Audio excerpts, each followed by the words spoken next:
नमस्कार, मैं मनीष कुमार वर्मा। आज का न्यूज में आप लोग को बताएंगे कि अपने कर्मों के कारण ही आदमी सुख दुख भोगता है। यह महाराज गुप्तेश्वर पांडे जी बता रहे हैं। दूसरे तरफ बिहार वेटनरी कॉलेज में रुद्र महाचंडी यज्ञ हो रहा है और अपना राम कथा सुना रही है कृष्ण किशोरी जी ने। आइए उनका सुनते हैं राम कथा। उसके बाद पहले सुनिए लोग दुखों का भोग कैसे करते हैं गुप्तेश्वर पांडे जी महाराज से। शराबी हो गया, जुआड़ी हो गया, कुसंस्कारी हो गया, बेटे का दोष नहीं है। बहू ऐसी आ गई जो दिन रात तुम्हारा अपमान करती है, बहू का दोष नहीं है। तुम्हारे पड़ोसी तुम्हारे शत्रु हो गए, दिन रात अकारण तुमको परेशान करते हैं, उनका दोष नहीं है। जो व्यापार में हाथ लाते और उसी में घाटा हो जाता है, ये कोई स्थिति परिस्थिति का दोष नहीं है।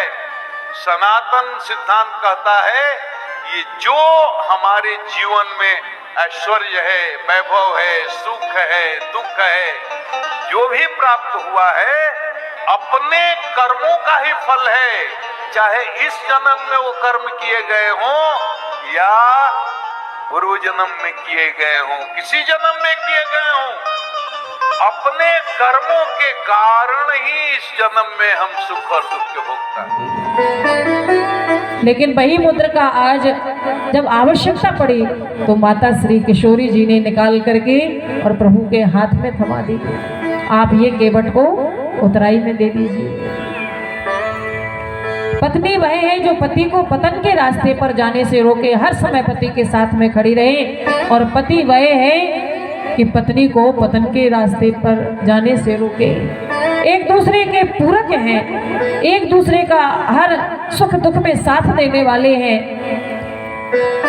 धीरज धर्म मित्र और नारी आपत्ति काल परखियो चारी।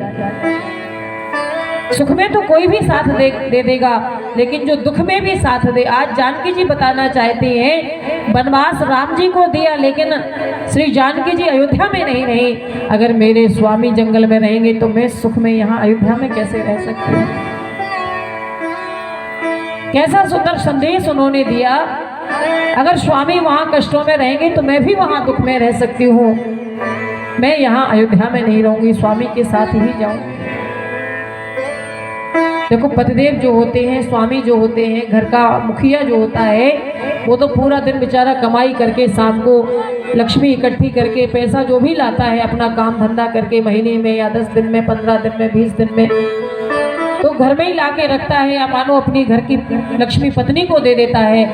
अब उस कमाए हुए धन में से पत्नी को देखना है। माताएं जो हैं वो धर्म में हमेशा आगे रहती हैं।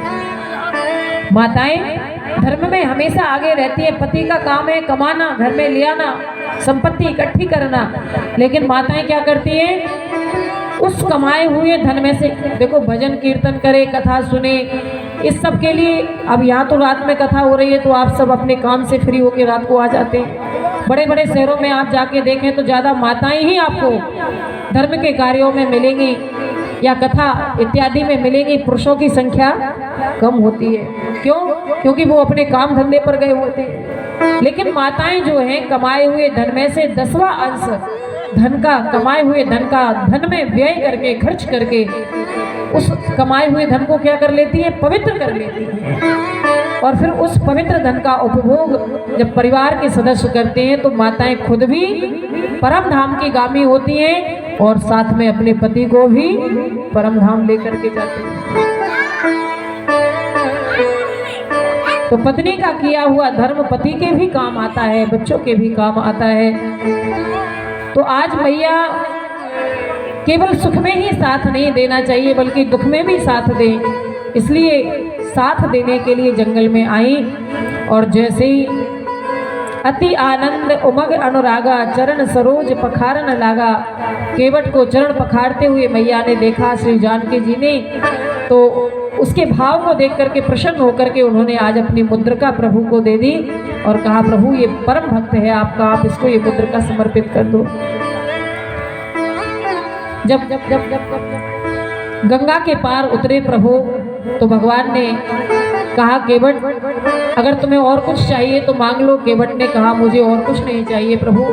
फिरती बार मोहि जो देवा सो प्रसाद में सिरधर लेवा।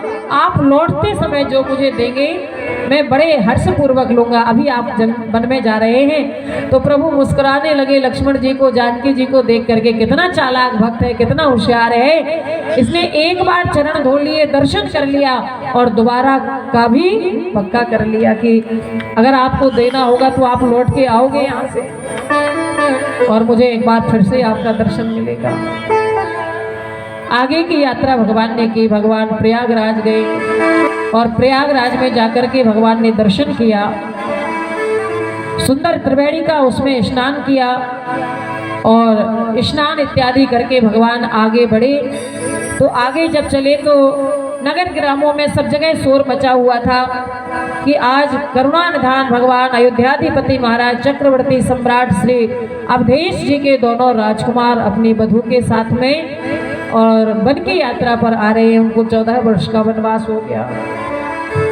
तो सभी नारियां और सभी ग्रामीण अंचल के लोग प्रभु का दर्शन करने के लिए आए। एक वृक्ष के नीचे थोड़ी थकावट दूर करने के लिए किशोरी जी बैठ गई। तो गांव की जो नारियां थी वो आकर के किशोरी जी से पूछने लगी,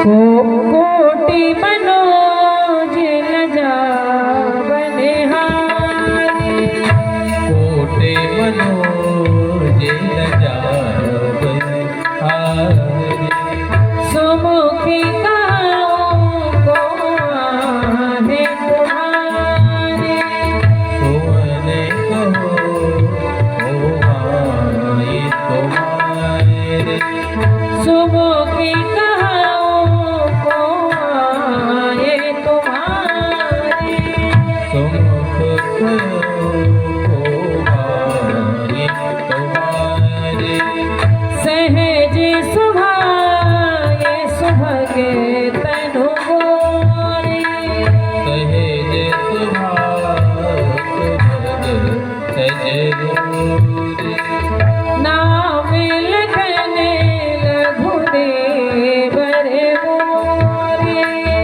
नाम लखन रघुदेव मोरे, नाम लखने लघुदेव रे मोरे। नाम लखन रघुदेव मोरे।